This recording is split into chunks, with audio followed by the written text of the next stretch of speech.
Hey everyone, what is up and welcome back to another episode of the Lifestyle Lifter Show. Today I'm delighted to be joined by Tanner Shuck. Tanner is the founder of True Strength. He's a former American footballer turned CrossFit athlete turned YouTuber with over 250,000 followers. So first of all, Tanner, it is awesome to connect and thank you very much for being here. Hey Adrian, thank you very much for inviting me here. It's an honor. Anytime anyone invites me to do a podcast and they have enough hustle to make their own podcast, like, bro, much respect to you. So, hey, well, we're going to bring the heat. So if you're somewhat easily offended, I would say put on your. Yeah, actually, this may not be the podcast for you. You said that. Is this like a? Can I just speak my mind here? Speak your mind and speak whatever comes to mind. All right, do I need to limit so I can? I'm admittedly a little bit vulgar sometimes. Is that okay? Absolutely, it's all good. Right, it's all good. Everything goes here. I'll be my honest, genuine self then. Okay, well, let's just rewind the clock first of all, Tanner. I want to speak about everything from training, nutrition, even just mindset. I know we spoke about that in a previous podcast. But before we actually, start to back, like, what got you into fitness in the first place? Well, my dad. I'm very lucky. I had great parents, and my dad forced me to start working out when I was like 8 or 9 years old. Yeah. Because I wanted to play American football. And Amazing. He's like, well, you're not going to play unless you get ready to play. Sure. Unless you actually start working out. Yeah. So I was introduced to training and fitness from a very young age. And honestly, that's all I've ever really done. Yeah. So my life's always revolved around basically training, working out, and playing sports. And then once I was no longer able to play American football, like after I finished up playing college football, sure, then I just naturally gravitated in towards CrossFit. Yeah. Not because I like CrossFit, just it was not that I dislike it, but it was a competitive outlet. Okay. You could go to do CrossFit and you could compete and things like that. So that I just got into that, and then that brought me to Dubai, and I've been here the past 12 and a half years. Wow. Okay. What made you make the move from the US to Dubai? Long story short, as soon as I started CrossFit, I wanted to be the best in the world at it. Yeah. Because that's just, I don't know, I wanted to be good at it. Okay. And Dubai has the second largest CrossFit competition in the world. It's known as the Dubai Fitness Championship. Sure. So it's an annual competition, and they give away quite a bit of prize money for it. Yeah. So I heard about that. This is like over 10 years ago. Yeah. Heard about the competition, flew to Dubai, did the competition. I got third place in it. It's like a year after starting CrossFit. And third place in the world 1 year after starting. Luckily, that afforded me the opportunity to get offered a job coaching CrossFit here in Dubai. That was when CrossFit was like up and coming. Like CrossFit was the cool thing to do. Yeah. So, and I was 26, so I was like highly into competing. So that's kind of what got me, here to Dubai. Really started my fitness career, and then I was a personal trainer, dude, for the longest time. Over 10 years. Okay. So like before social media became what it is today, I've always been in the fitness industry. I've been a trainer. I've taught thousands of CrossFit classes, personal training sessions, and obviously I've spent a lot of time training myself as well. Sure. So has your training evolved then as like an American footballer to CrossFit? It's evolved, and it's almost been kind of cyclical, if that makes sense. Okay, tell me. So like when I obviously first started training, the first exercise I ever learned was how to do a squat. Sure. It was a back squat. Obviously when you're playing American football, you do, squats, you do power cleans, deadlifts, bench press. So I was doing that all through middle school, high school, college. Then I got into CrossFit, which is, you do a lot of other lifts like Olympic lifting, snatches, you do gymnastics, a lot of things I'd never done before. But so I was introduced to different exercises, and I just practiced them. I got good at those. Yeah. But now that I'm no longer doing CrossFit because I don't enjoy it. And I've had lots of injuries, so I don't really compete anymore. Okay. I don't really have maybe some aspirations to compete sometime again, but I don't really see the point. Yeah. If I'm being honest, my training's kind of reverted back to just doing basics because I discovered quite a long time ago, basics are the best. Yeah. Like when I say basics, I mean foundational human movement patterns, Sure. like strengthening foundational human movement patterns. I've discovered that's really what helps people the most. Yeah. So you just get people stronger at like a squat, a deadlift, a horizontal press, like a bench press, Sure. a vertical press, like an overhead press, strict pull-ups, dips, push-ups. That is what I've discovered. I just realized that's really what helps people the most. And that's what most people lack. They just lack kind of foundational strength in these movement patterns. And so my training now looks very similar to how it did kind of like 15, 20 years ago. Actually, like I focus on basics. I just want to get my squat stronger, my deadlift stronger, my bench, overhead press. You know, that's what really offers me the most value that I've, you know, realized, and also other people. So when I train other people, I do a lot of online coaching now. Sure. I tell them, hey, the greatest thing you can actually do is just get stronger. If you do that, you know you're on the right track. Okay. Why do you feel so many people then skip those like foundational lifts? Well, I feel like honestly, there's a lot of misinformation out there, and like with social media now, there's new trends, flashy exercises, gimmicks. That's everywhere. And one thing about like sticking to basics, especially just with basic barbell training, it's hard. Yeah. It's not easy. Yeah. All right. And people tend to avoid what's hard. You know, they would rather do, you know, other exercises that really don't provide as much value because it's not as hard as getting under a heavy bar or lifting a heavy bar or doing bench press or overhead press or doing strict pull-ups.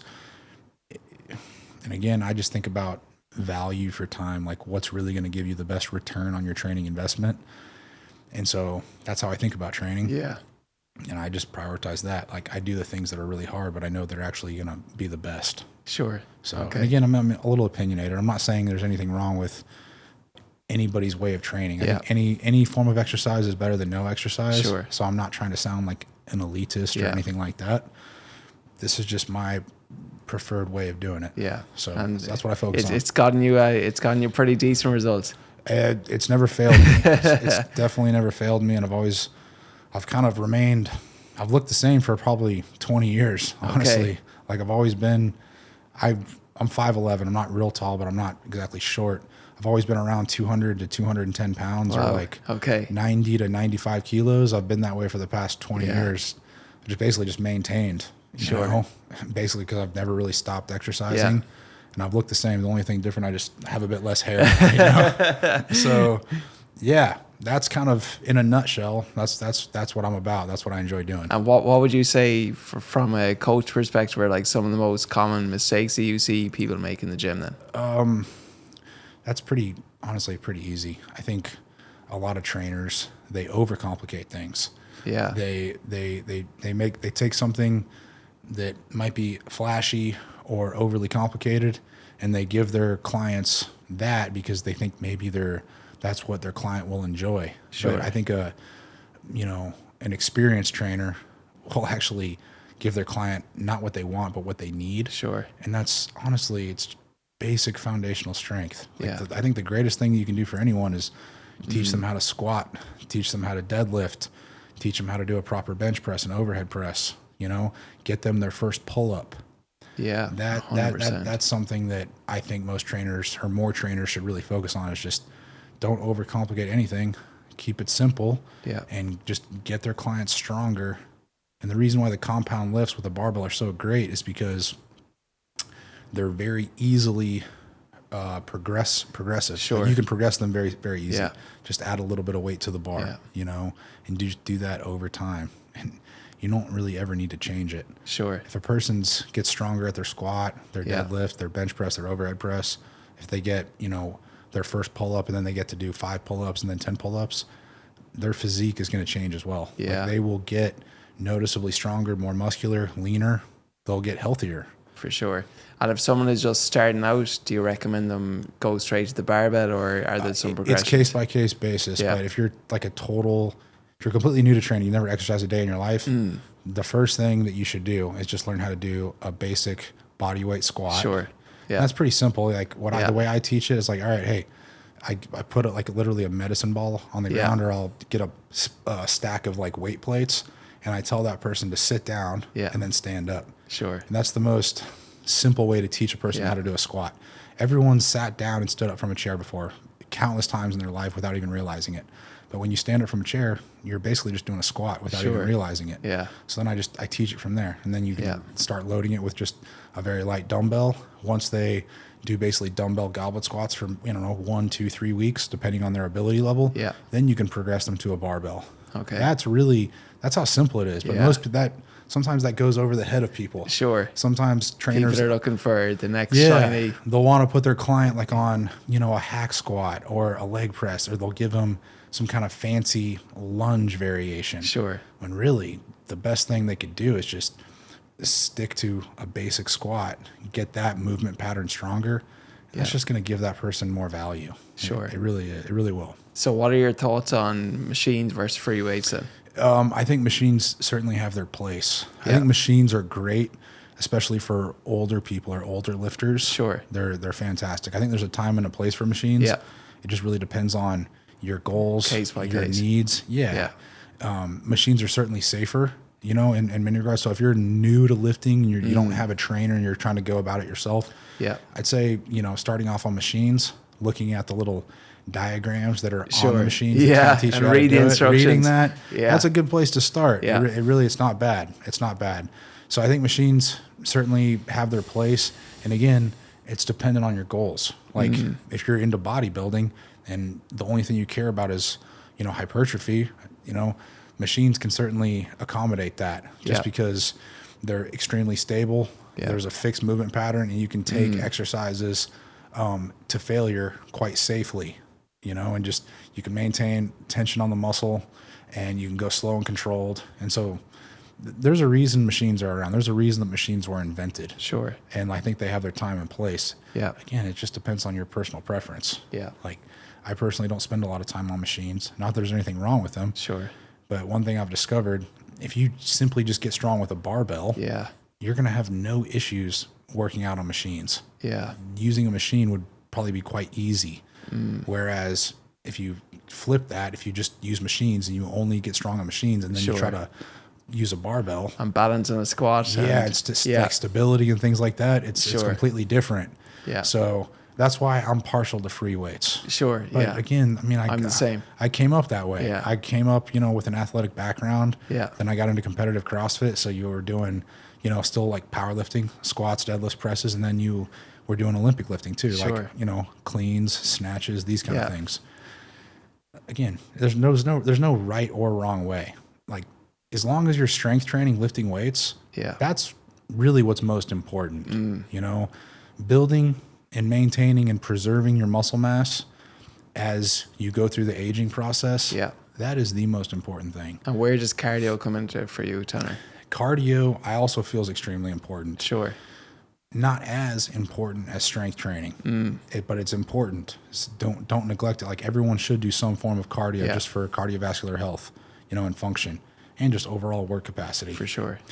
I played football, so you had to be in pretty good shape to do that. Then I got into competitive CrossFit, which is really a ton of cardio. It's like who has the best cardio, in all these different little domains. I do a lot of cardio, and I would honestly break it up about probably 80% dedicated strength work and then about 20% kind of shorter, more intense cardio. And again, I've exercised a lot in my life. I love it. It's like literally my favorite thing to do. Yeah. And I think cardio has its place. Sure. And my preferred ways of doing cardio are maybe the least enjoyable for some people, but they give you the best return. Yeah. So I really enjoy doing like assault bike sprints or getting on an assault bike. They're brutal. Nice. Getting on a Concept 2 rowing machine. Yeah.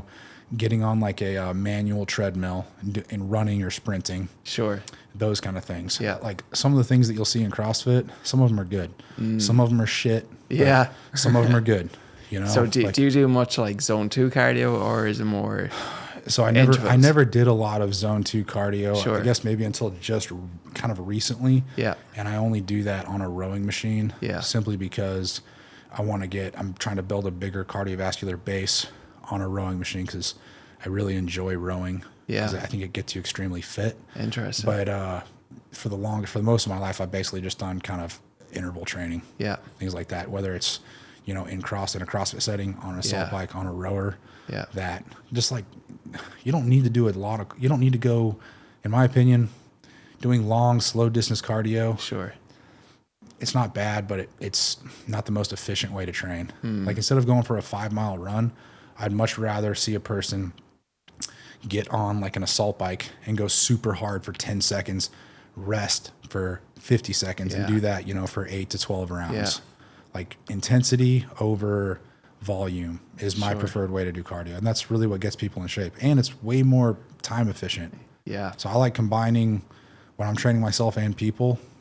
It's mainly strength work, and then usually towards the end of the session, they'll do some kind of short, intense cardio.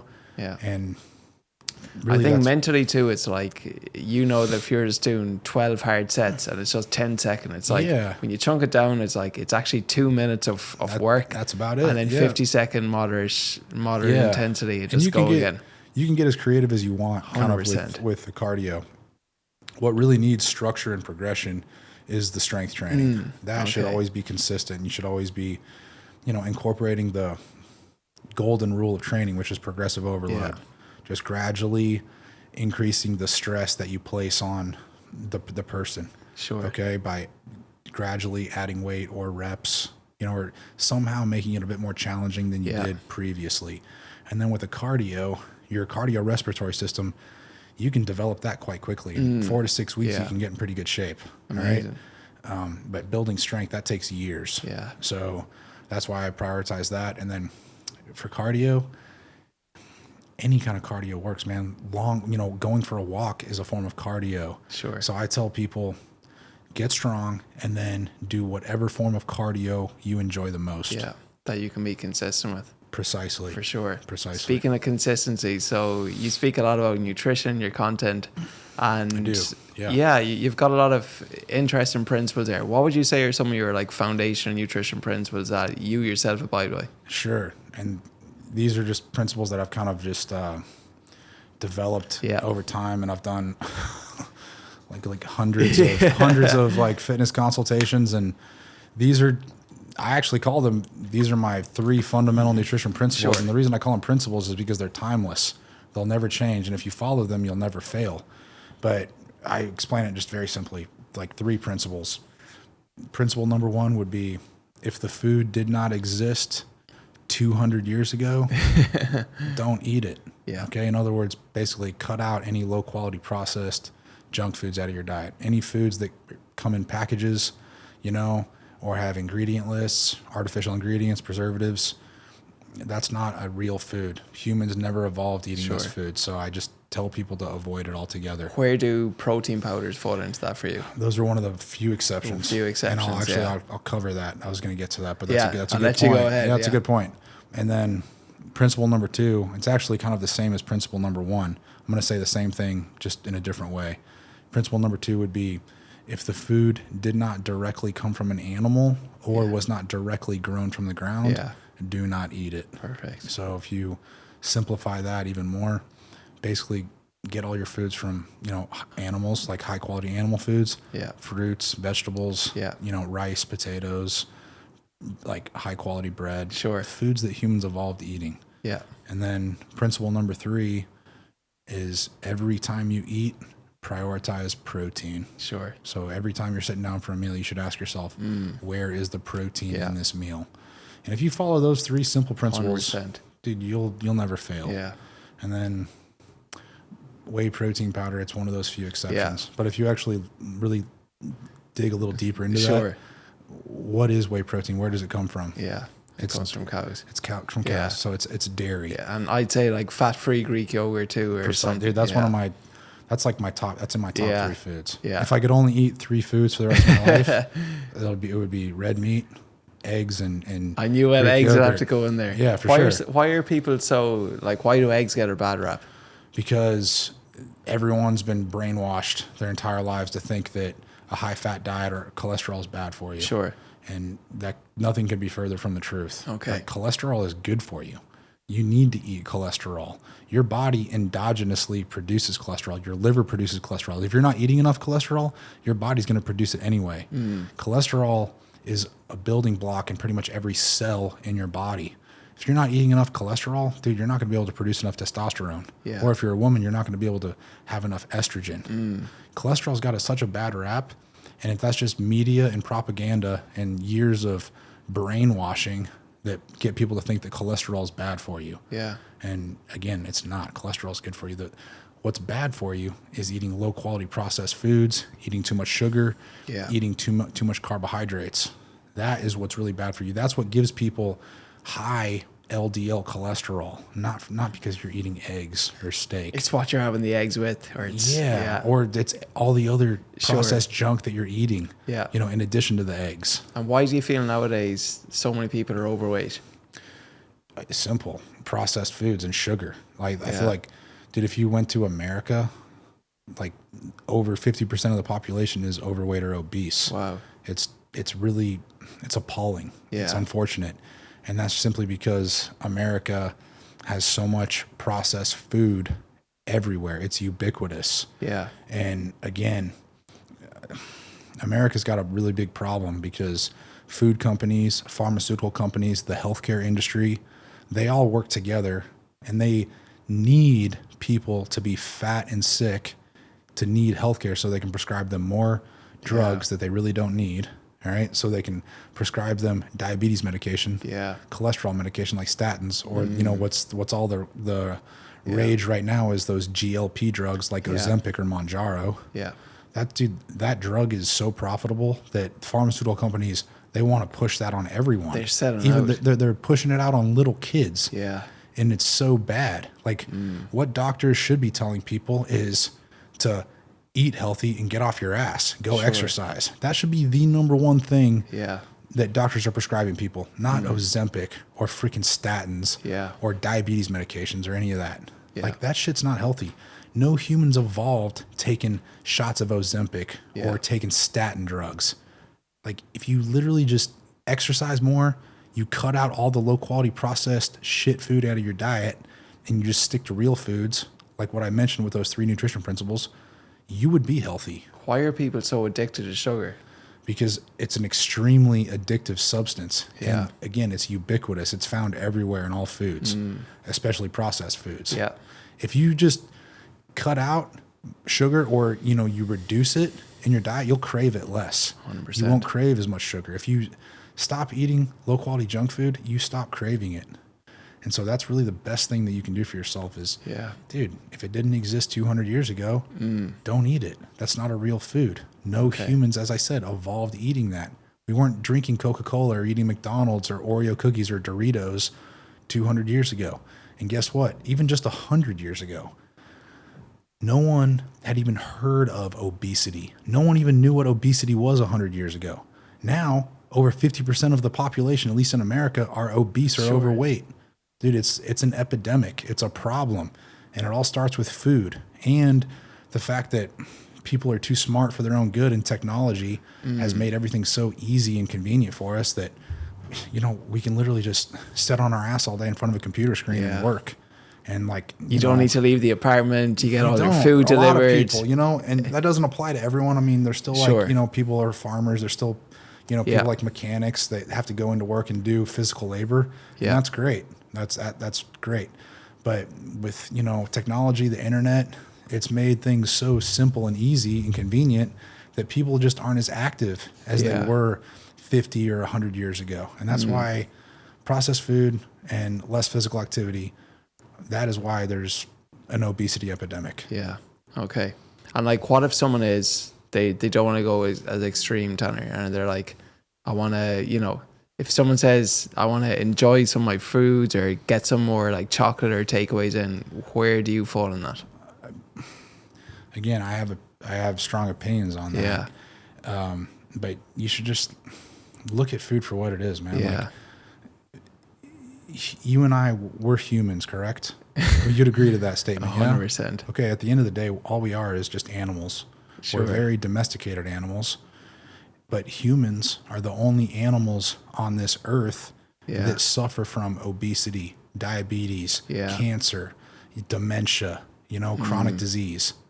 Like no other animal on this earth deals with metabolic issues. Yeah. And the reason for that is because every other animal on earth intuitively understands what and how much to eat. Every other animal on earth eats a species appropriate diet. Sure. So when someone tells me, oh, I want to eat chocolate, I want to eat pizza, you know, or do all that, you know, at the end of the day, dude, it's all about personal choice. You can do whatever you want. If you willingly want to eat low quality shit food, then just accept the fact you're probably going to feel like shit and look like shit.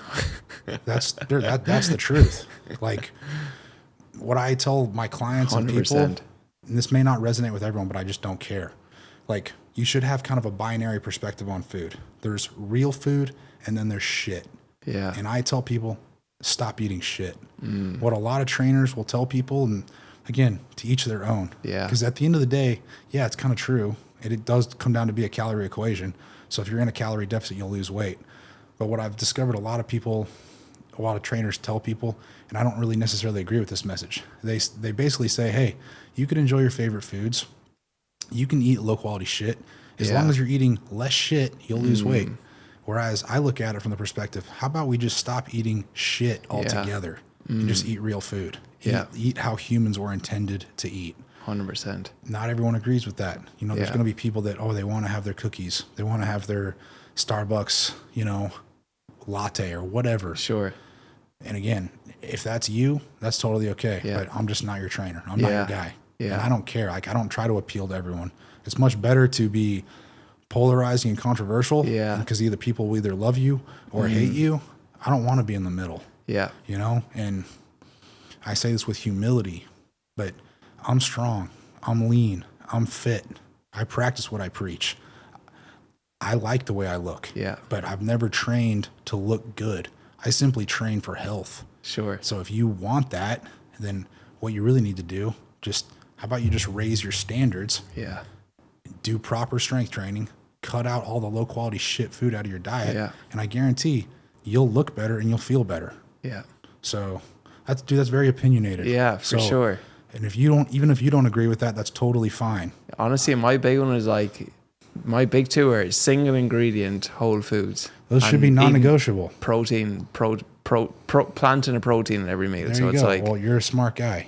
And I hope that's the message that you deliver to your clients. And I hope that's the message that you put out on your social media. Yeah. Because that's a positive message. Yeah. That's a message that helps people. Yeah. Yeah. More people need to hear that. One of the best analogies I heard was Mike Dolce. He's a UFC nutritionist. Mike Dolce. He's very outspoken too. Yeah, he's good. Yeah. He's like, I bet you've never eaten 4 apples in a row. No, you haven't. I bet you've eaten 4 slices of pizza, and it's like calorie to calorie comparison. It's like 4 apples, 4 slices of pizza. Which one has got more calories? Dude, exactly. I made a piece of content about that. It got a lot of views.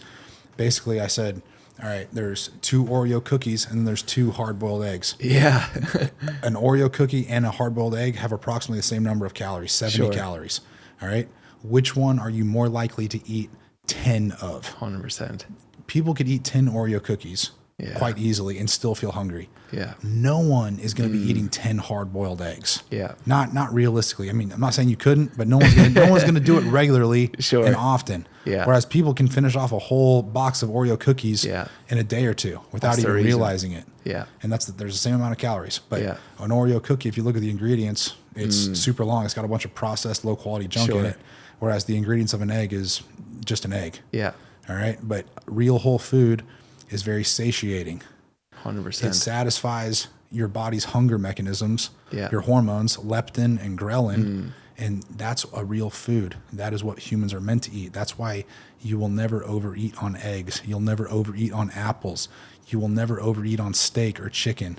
And respectfully, even if you do, it's quite difficult to gain weight eating too much chicken breast or eating too many eggs. If you look at all the fat people on this earth, do you think they got fat because they ate too many chicken breasts? Yeah. It's never happened. What I tell people all the time is like, no fat person on this earth ever got fat because they ate too much protein. Sure. Agreed. People get fat is because they grossly undereat protein and they grossly overeat low quality processed foods full of carbs and fats. For sure. It's that simple. Yeah. It really is. And when you think about satiety, it's like the big 3 are protein, fiber, and even just water. Yeah. And it's like, what are processed foods devoid of? They're usually devoid of, there's no protein. No. They usually take out all the fiber. Yep. There's usually no water, and it's a combination of fats and carbs. Yes. And it's like, when you combine those two and take away. They're chemically designed to be overeaten. Yeah. Like, you may know this, but in case your audience doesn't, all of the scientists that were working for tobacco companies in the 80s. Interesting. All of those scientists were hired by food companies, and these scientists are very smart people. Yeah. They chemically engineered food to be addictive and to be overeaten. Yeah.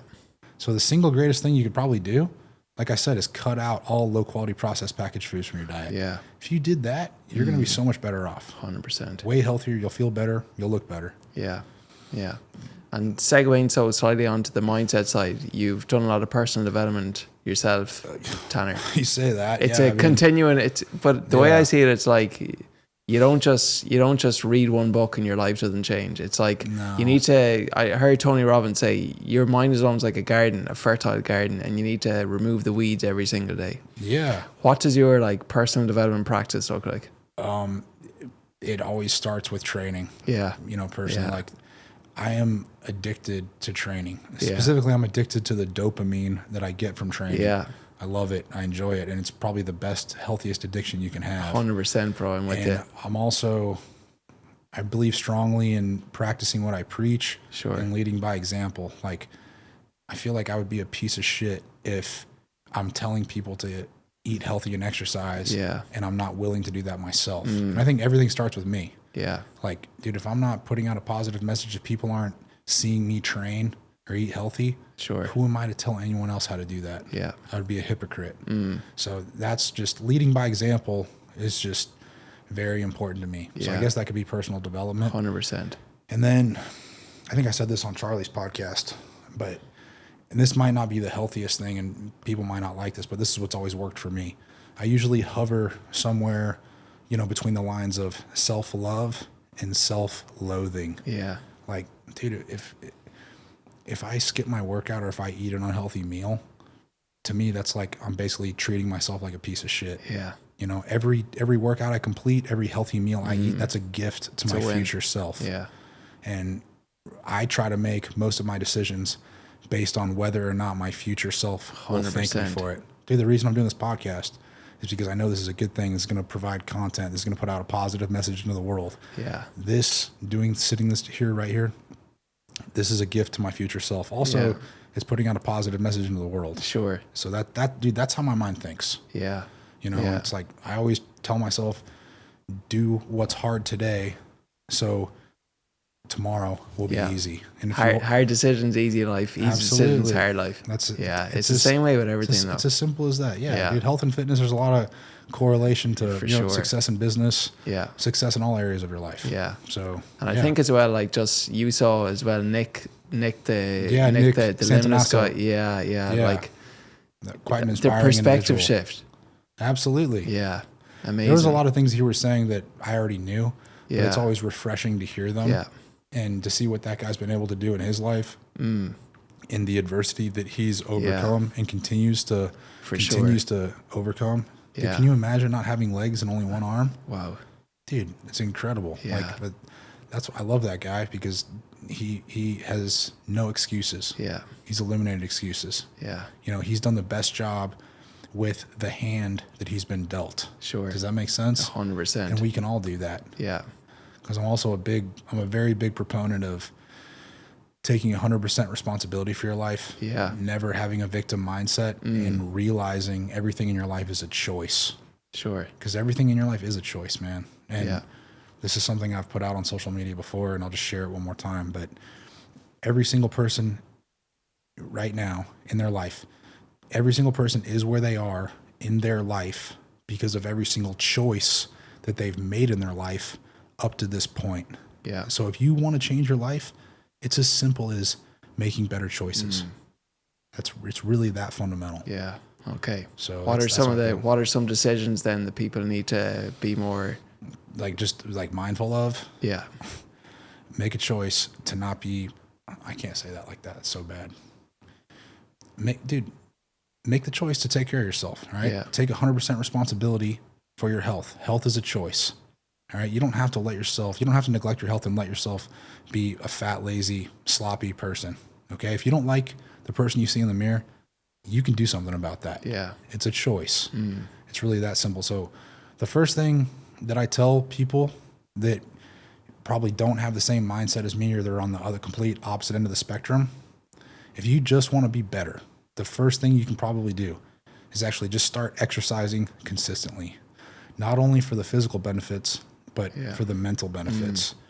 Consistent exercise, that offers you more benefits in my opinion, than really anything else. Yeah. Because if you're willing to do something challenging, get out of your comfort zone physically, that builds more mental resilience as well. 100%. All right. So the first thing I would tell anyone, even if you don't like me and you don't like my message, you probably can't disagree that exercise is good for you and that you should do it. Yeah. So that's what I tell people. Like, get off your ass and go do something. What's your self-talk when you don't feel like doing it, but you do it anyways? I have that quite often. Yeah. Because I exercise Your a lot. workouts aren't freaking bicep curls and tricep push downs. You're getting after them. Yeah. And sometimes I'll work out twice a day. Sometimes Yeah. even 3 times a day if I have to. I remind myself that I don't have to work out. I get to work out. It's a privilege. And the reason I have that mindset is because I've had a lot of injuries in my life. Yeah. I've had 17 orthopedic surgeries. Okay. It's embarrassing to say that. I've just had a lot of bad luck when it comes to injuries, but Yeah. I faced a lot of adversity in Yeah. my life, more than most people, not as much as others. But I've spent 3 years of my life not being able to walk, being on crutches or even in a wheelchair just because I've had knee surgeries, ankle surgeries. Yeah. And so I have a unique perspective, and I do not take my health for granted because I've spent so much time not being able to exercise the way I want to. So I truly believe exercise is a gift. 100%. You know, it's a privilege. It's not an obligation. So I remind myself all the time, dude, I don't fucking have to do this. I get to do it. 100%. Anytime that I don't want to work out, I remind myself, dude, I don't have to, man. I freaking get to do this. Yeah. And then if you really think about this, there's people all over the world that are sick, dying, stuck in wheelchairs, right? That would give anything in the world just to be healthy enough to be able to exercise. Yeah. All right. They'd give anything in the world to be in your shoes. So who am I to skip my workout just because I don't feel like it that day? It's a privilege. It's a privilege. If I skip my workout, I'm a piece of shit. Yeah. That beats me up, man. That's how I think. Yeah. I mean, think about a guy like Nick Santanasso. The guy's got no legs, one arm.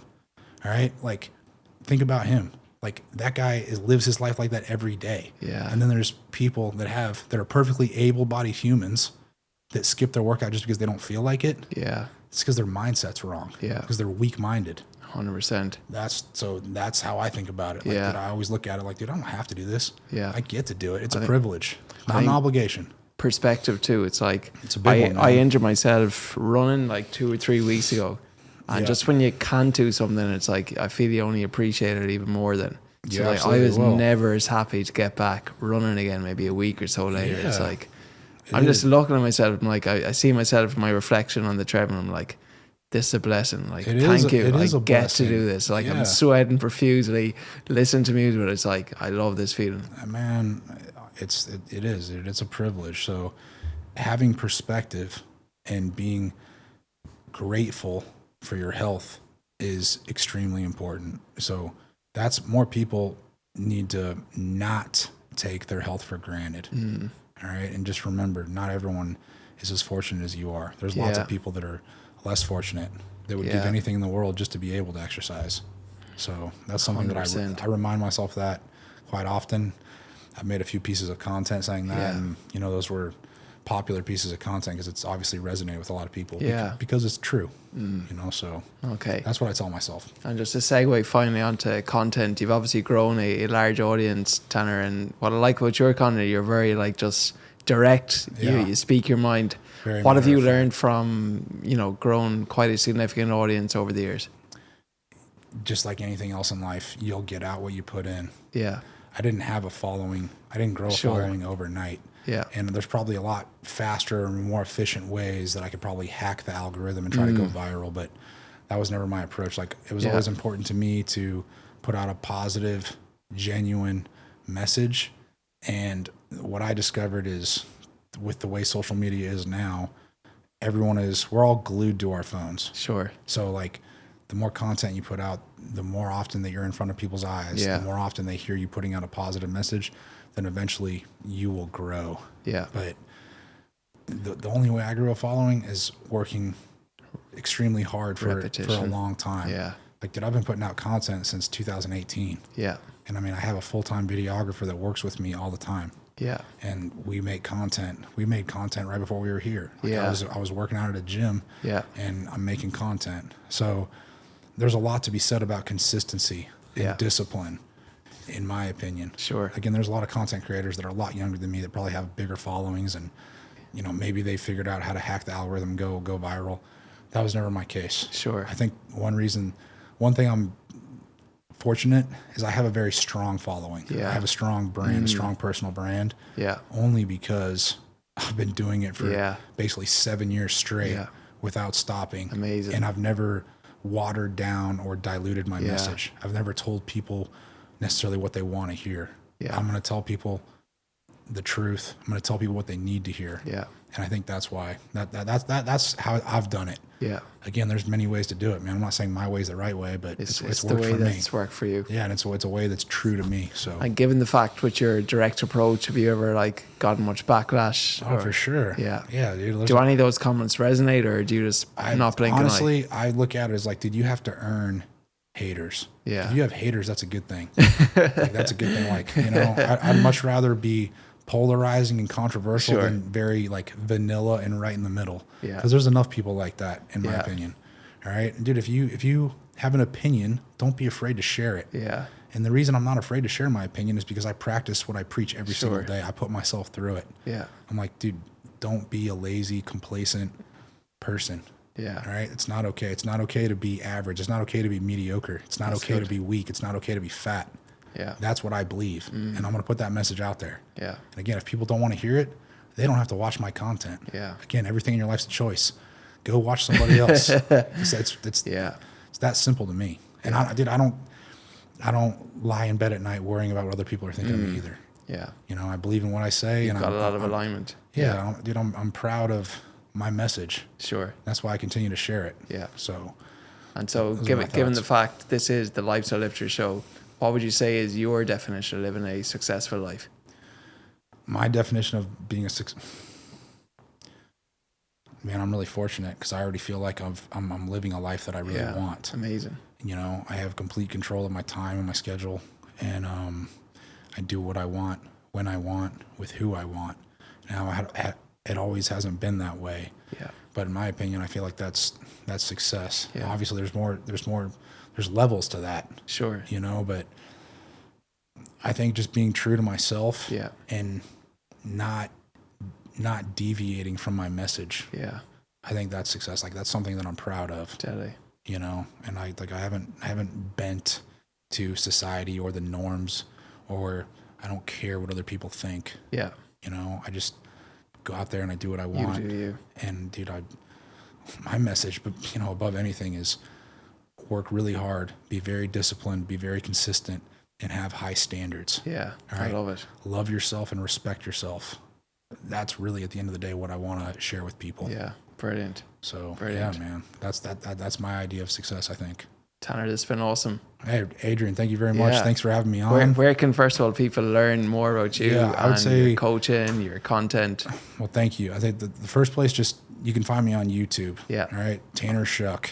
My YouTube is really where I focus mainly on. I think that's where I've been able to have the most positive impact on people. Yeah. I'm on Instagram again, Tanner Shuck. And my brand is True Strength. True Strength goes with Tanner Shuck, TS. Yeah, there we go. And my website is truestrength.co. Perfect. So, but YouTube is probably the best place if anyone wants to find out what I'm about. Just go I'll watch a couple of my YouTube videos. and the Instagram there. Yeah. Yeah, go watch a couple of YouTube videos, and Content people they'll quickly find out what I'm about. Yeah. Tanner, I really appreciate it. Thanks so much. Hey, bro, it's an honor, man. Thanks for having me on, Adrian. You're a good dude. I'm glad we got the chance to meet. Yeah, absolutely, man. For sure, Perfect. man. So thank you for having me. Perfect.